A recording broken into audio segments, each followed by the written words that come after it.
there's so many different levels of this where the superstars of health and nutrition, those cruciferous vegetables, they're incredible because they just have such high level of nutrition that they really optimize our body's ability to function better. So not just in reversing autoimmune or preventing autoimmune, but even in attacking cancer, even in preventing infections.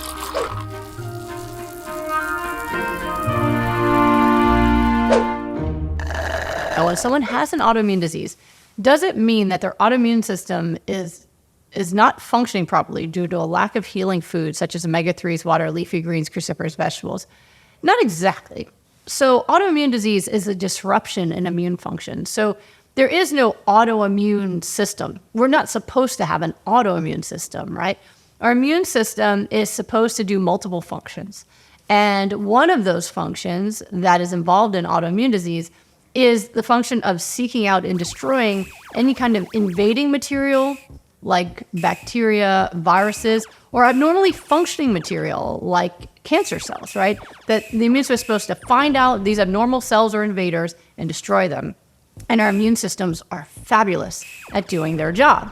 Now, if you are malnourished because you have not had a diet that had sufficient intake of vitamins and minerals and antioxidants and phytoenzymes and omega-3 fatty acids and hydration, if you have been nutrient deficient, then your immune system and all of your other systems are not going to function normally anymore. There's going to be dysfunction.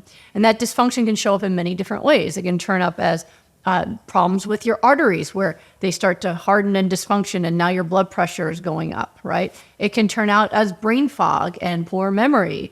It can turn up as diabetes, high blood sugar. It can turn up as aches and pains and other things. So there's lots of ways that chronic malnourishment can cause problems for you. Now, in autoimmunity, the immune system is now malfunctioning and it gets confused and it starts creating antibodies that we don't want or need, which are targeted at our own body. So for me, when I had kidney failure, it was my kidneys that were getting effectively destroyed. For someone I just saw today, it's autoimmune hepatitis, or immune system's attacking her liver. For other people, it ends up in their lungs or in their skin. And it's just dysfunction. It's kind of like, have you ever had it happen where your phone is like lacking charge and it starts to do weird stuff? Like you don't have much battery left and suddenly like your apps aren't working or your memory's overloaded or something like that.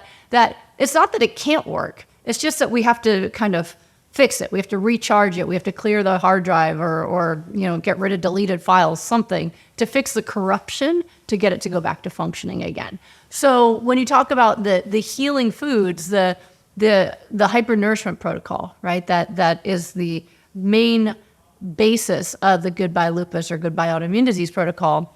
What it is an intentional overdose in the nutrients your body uses to repair damage, to be able to communicate effectively between cells, to activate the anti-inflammatory immune system so that the inflammatory immune system that's out of control going haywire can calm down again, right? That all of these different things are going into play.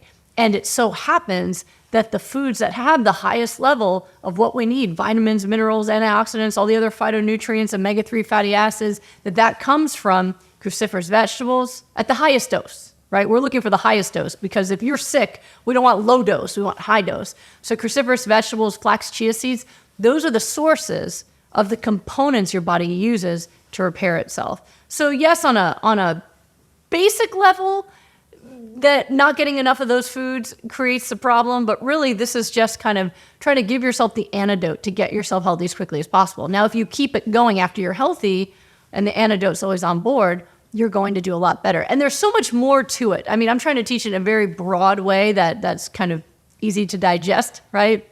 But these kind of foods are effective at so many different parts of immunity. If you look at the studies where they looked at how first responders to the first COVID outbreak did, and they found that that people who were eating plant-based diets had more than 70% fewer rates of moderate to severe COVID. And that's pre-vaccine, pre-treatments. This is first frontline, right? First wave. But they had over 70% less cases than people who eat the regular diet. People who were paleo, versus, other high protein diets had almost a 50% higher rate of moderate to severe COVID. So they started to see right then that differences in diet affected immunity, not just autoimmunity, but how well your immune system works in attacking things that need to be destroyed, right? Like the COVID virus. So when they looked at that study, they thought, oh, maybe it's just because people who eat plants have more nutrients. And that is an important part of it. Yes, if you have more nutrients, your immune system's going to function better, right? Also, though, what they didn't discuss was the deleterious or dangerous effects of eating animal products, which also has a negative impact on immune function. So that was a really interesting example that showed not just how to reverse autoimmune disease eating this way, but how to help your body fight off infections, right? Another study done by Johns Hopkins showed that cruciferous vegetables kill cancer cells in a petri dish. They also stop the COVID virus from replicating, 50% lower replication rate for COVID and flu just by putting sulforaphane from cruciferous vegetables into that petri dish. So there's so many different levels of this where the superstars of health and nutrition, those cruciferous vegetables, are incredible because they just have such high level of nutrition that they really optimize our body's ability to function better. So not just in reversing autoimmune or preventing autoimmune, but even in attacking cancer, even in preventing infections. So in many ways, that's why I just like to keep it on board. Like I always say, this isn't a prop. I'm working on this every day. Keeping yourself hydrated and nourished is always going to optimize your immune function and keep you as healthy as possible. So if you're listening to me now, you might be sick trying to get better. And when you're better, you're going to stay better by continuing to do those things.